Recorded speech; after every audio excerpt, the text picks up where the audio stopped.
A lot of people won't talk about their experiences during the war, and maybe it's a distant memory for them, but to be able to say thank you and be able to explain my family's story to them, and they realize it's from someone in some place real, that means a lot.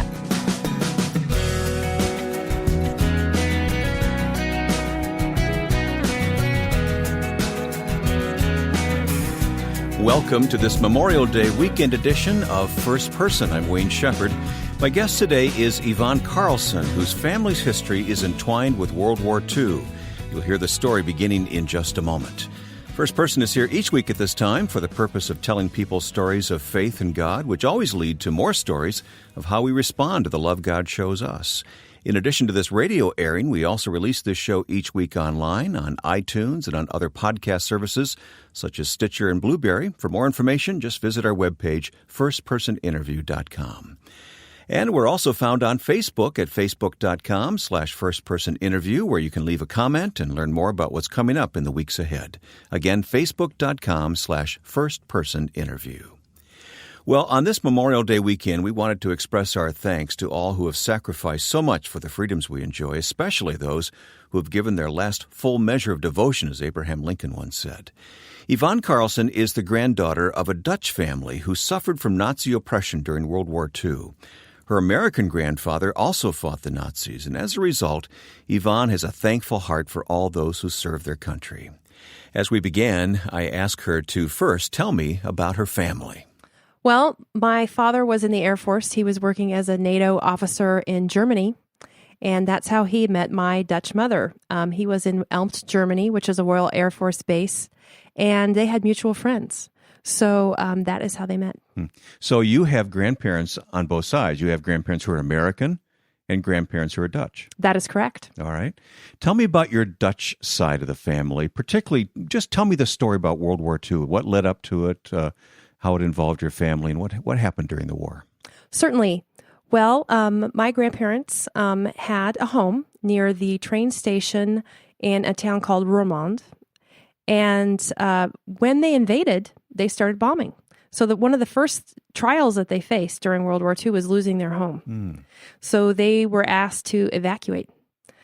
The other trial was that my mother was a young girl. So my mother was 3 when that war ended. So she went through the occupation. So keeping her safe was definitely a challenge. I remember hearing about my grandparents' wedding, and they were not allowed to wear proper church clothes because, again, they were married in Nazi-occupied Netherlands, and they had really strict regulations on things as simple as who gets married, when they get married, how they get married.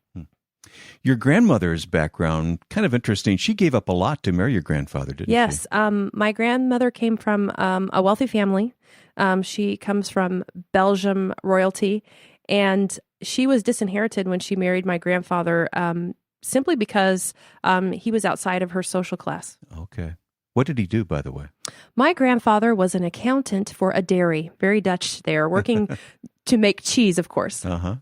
I'm surprised, though, in the south of Holland, because we think of that coming from the north. Yes, yes. In Friesland. Yes, that's correct. Now, we're from the province of Limburg, which is the very southern part of Holland. Okay. So your grandparents were married in 1941. Mm-hmm. So the war was underway at this point. That's correct. They lose their home because the Nazis bombed that part of the country, and yes, their home was close to the train station. So what happened? Pick up the story and just begin to tell us the story, what happened to them during the war. My grandfather looked Jewish, and that was always something that we've talked about, and I've never gotten any clear answers in terms of when we stopped practicing Judaism, because my recollection is that they've always been Catholic. And so my grandfather looked Jewish. They were looking for any able-bodied men at the time. So really, when they were in the Nazis were very concerned about the Americans coming and the Allies coming, they were digging tank trenches. So they really literally went door to door seeking people to build these trenches. They wanted ditch diggers. Ditch diggers, that's wanted right. The Dutch to provide the labor. Right, exactly. Okay. And there was a resistance, and a lot of people didn't come out. They said, we refuse. So they went door to door and they started taking people. One of those people was my grandfather. So at what point did the Nazis come after him and take him off to camp? It would have been late in 1944. We were liberated in March of 45. So my grandfather spent 6 months in camp. Was he the only one in his family? No, he was not the only one in his family. At the same time, his brother also was taken to camp.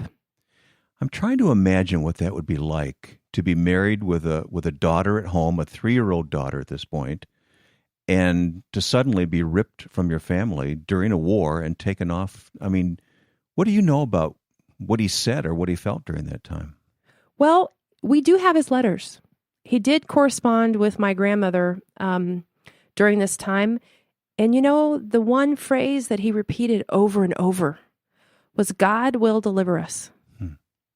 And of course, it broke his heart to be away from my grandmother. They had one of those epic love stories. They were very much in love with each other to the end of their days. And to be ripped away from my grandmother and my mother really took a toll on him. I don't really know how much of an impact it made, but I would guess it's greater than any of us really understand. Mm-hmm. Did you ever spend time with your grandfather? I did. I did spend time with my grandfather. Did he talk much about what life was like during the war?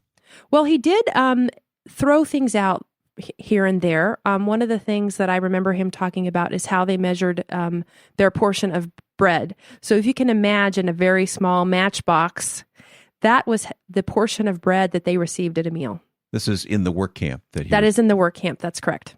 Say that again. A matchbox? That's correct. That's a how much matchbox. bread he got each day? Yes, and I'm talking about the smaller matchbox. Sure, I understand. Mm-hmm. That's incredible. So what did he do in the camp? Now, this was a work camp. That's correct. This was not one of those infamous Nazi camps, death camps. Correct. But nonetheless, it had to be pretty scary. Right. Well, his brother was an electrician, and so they convinced the Nazis that my grandfather was also an electrician, even though he was an accountant.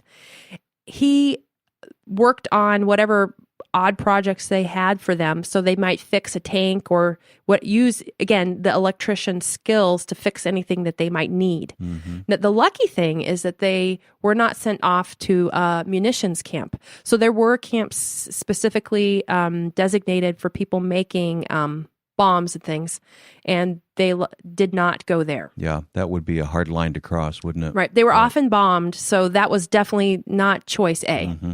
Was this camp far from his home? No, actually, the camp was not very far.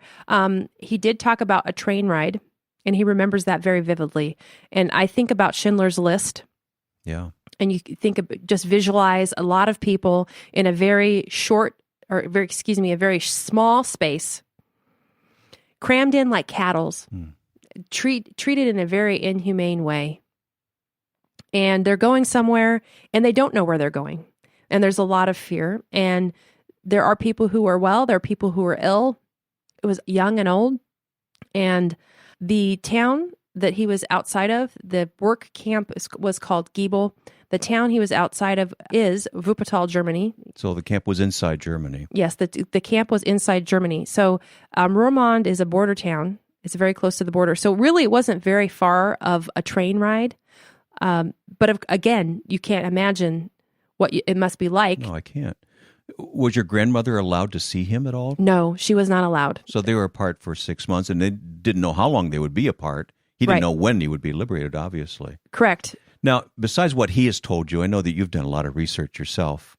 Mm-hmm. What are some of the other things you've learned about this place and what life must have been like for your grandfather? Well, I know that in his particular camp, they were doing experimentation. Meaning? They were using people as test rats, essentially. So they were trying different medical treatments out on people in this camp, prisoners. That's frightening. Mm-hmm. It's hard to understand how anyone could justify that, and yet they did, didn't they? They did. Did he ever speak of that? He did speak about it on his deathbed, which I think is probably pretty common for people who've had these experiences. And, he just bared his soul to my uncle.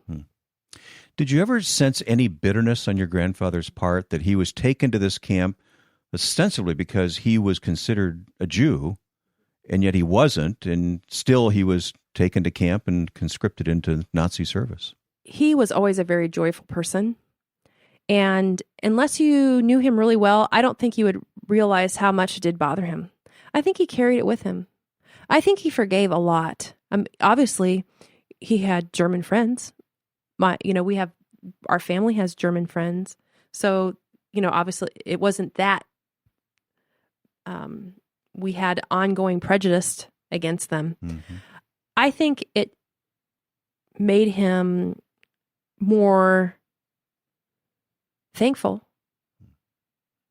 I wonder often, when I consider his love story with my grandmother, if one of the reasons he loved her so much is that they were separated when they were early in their marriage, and they found each other again. So they recognized what could have been lost. Yeah.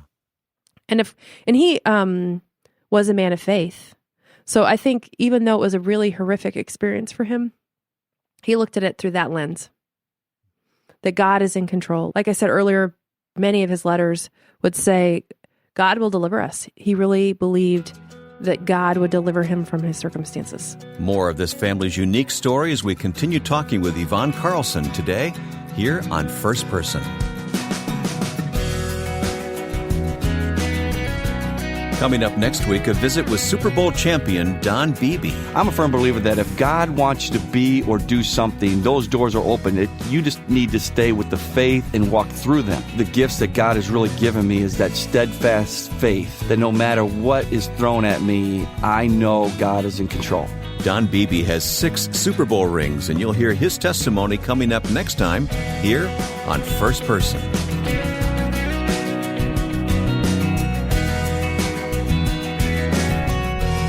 My guest on First Person today is Yvonne Carlson, a personal friend, and Yvonne's family story is intertwined with World War II. And I'm so glad that we get a chance to talk about this story. There's much more we're going to talk about. I have a lot of questions for you, Yvonne, but I want to ask you personally, just knowing what we know so far and knowing your family's story, what is your reaction? How do you feel about what your family went through? Well, I have a deep sense of gratitude.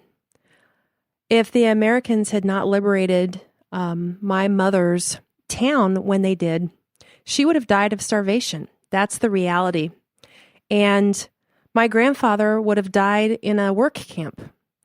So the fact that I'm even here is a testament to millions of people who gave their lives. And for that, I'm so grateful. I can't even put into words. If I had someone in front of me, I couldn't even begin to articulate how much thankfulness I have in my heart for that. Mm-hmm. And you've done a lot to really find out all the details you can about this story, haven't you? That's correct. This is sort of my weekend project. I'm always researching. I have a blog even where I keep a lot of this information.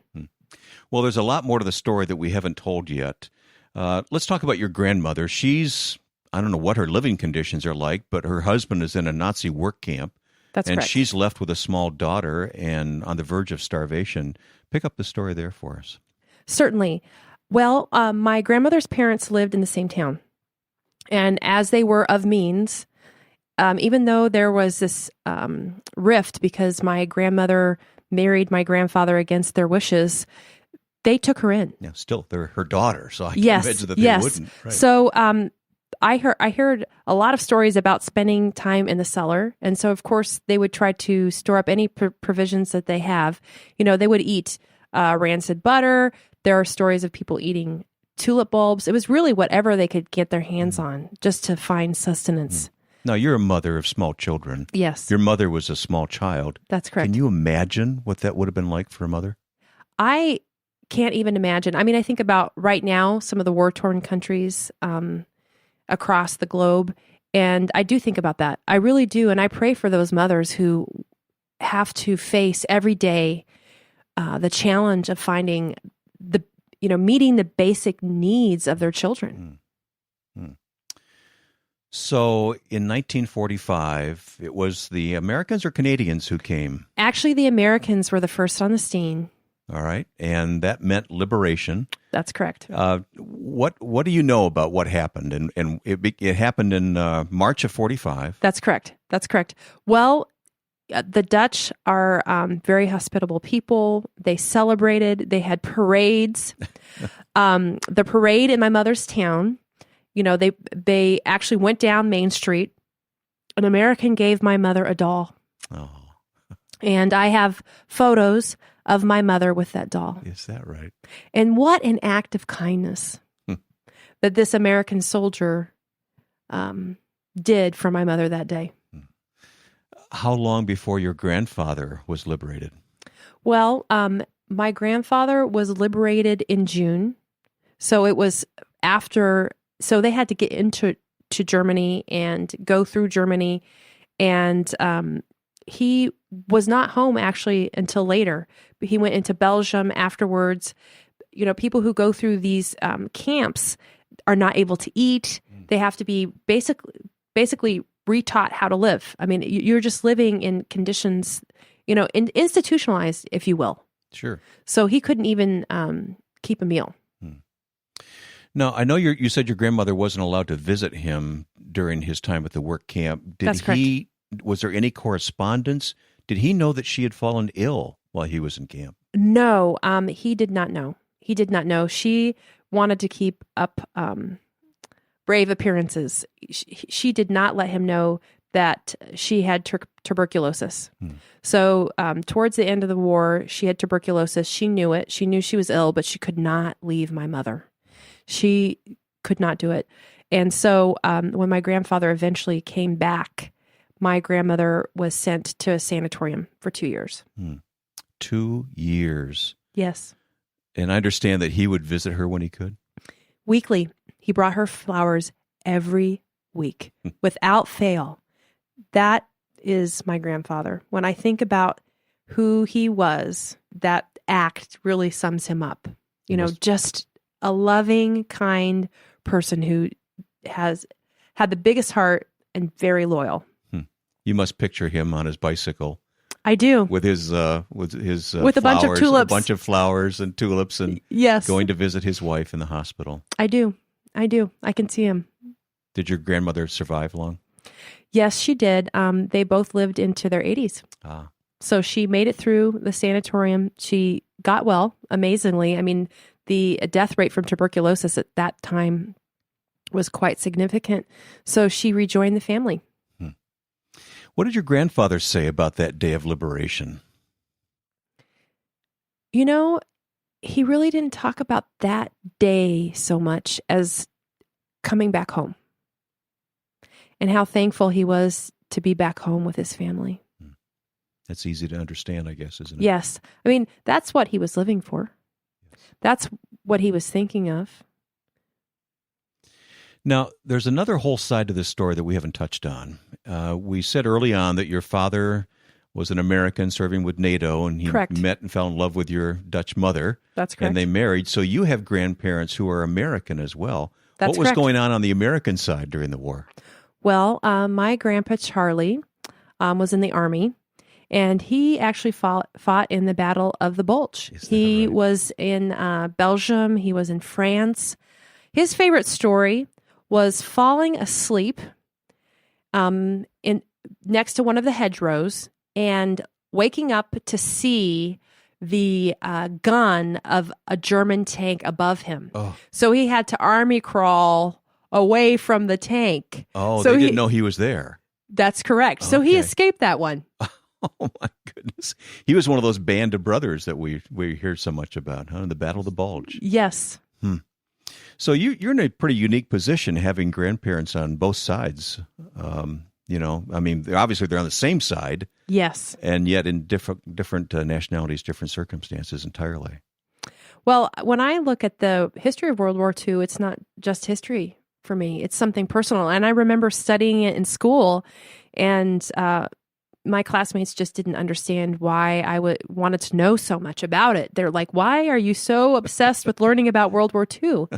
And I just wanted to understand the conflict. I wanted to understand its resolution. And most of all, I just am so thankful for the men and women and the families that gave of their own family members, even unto death, to fight this battle, and just America for being America and fighting for freedom. Mm-hmm. This is not, though, just an academic thing for you. This is very personal for you. Definitely very personal. In fact, when I am out and about, I am always scanning. I'm always looking. Every older person I see, I am looking. Do they have a hat? Do they have a pin? Do they have something? And the other day I was at the Chicago Auto Show, and I met two World War II veterans. They had hats on, said World War II veteran, and I made a beeline to them. And I spoke with them, and I have photos with them. And what a blessing to be able to say thank you to them. And of course, thank you is not enough. Yeah. But I bet they loved talking to you about it. It was great. It was great. I gave them hugs, and I thanked them, and I said thank you to your family as well for allowing you to serve in the way you did. And back home, we're from Denver, Colorado originally, and moved to Chicago. Our neighbor was a World War II veteran, so the day that my mother met him, that was a day. I bet, yeah. She was able to personally thank him. And I have a lot of his letters and records from his time. He was in North Africa and really got to see his personal experience and what he gave up. Mm-hmm. His son was very young, and he spent 2 years away from him. And what he would do is write him a letter every week and give him a stick of gum. My father served in the Pacific battlefields, and he's in heaven now, but I have a box of mementos that he brought home from the war that I'll never let go of as long as I live. Those things are important, and we're losing so many of them so quickly now. Your example of saying thank you, even to perfect strangers, that's got to be very special to them. Well, somebody has to do it. And a lot of people won't talk about their experiences during the war, and maybe it's a distant memory for them, but to be able to say thank you and be able to explain my family's story to them, and they realize it's from someone in some place real, that means a lot. Yeah, it's not just history. That's right. It's people. That's right. It's a person's lives story. You impacted for eternity. Yeah. So you like to say thank you. Yes, sir. Whether it's Memorial Day or not? That's correct. Anytime I see somebody that I think is a veteran, even in Vietnam, any veteran that I see, anybody who, even if I'm on the train, if I see a veteran, I will go up and say thank you. Thank you for serving. Yvonne Carlson has been our guest on First Person today. Her family story causes us to once again give thanks to God for all those men and women who sacrificed and served, especially those who did not come home after securing our freedoms. Take some time this Memorial Day weekend to remember. And if you'd like to listen to this conversation all over again or pass it along to someone else, we have it archived on our website at firstpersoninterview.com. Click on the Listen button at the top of the page. We're also found on Facebook at facebook.com/firstpersoninterview. Again, firstpersoninterview.com on the web, or on Facebook, facebook.com/firstpersoninterview. Next week, we'll meet a former NFL star who played in 6 Super Bowl games. Don Beebe is a follower of Christ who will tell us his story and describe his life today when you join us next week at the same time. Now, with thanks to my friend and producer Joe Carlson, I'm Wayne Shepherd. Thanks for listening. Join us next week for First Person.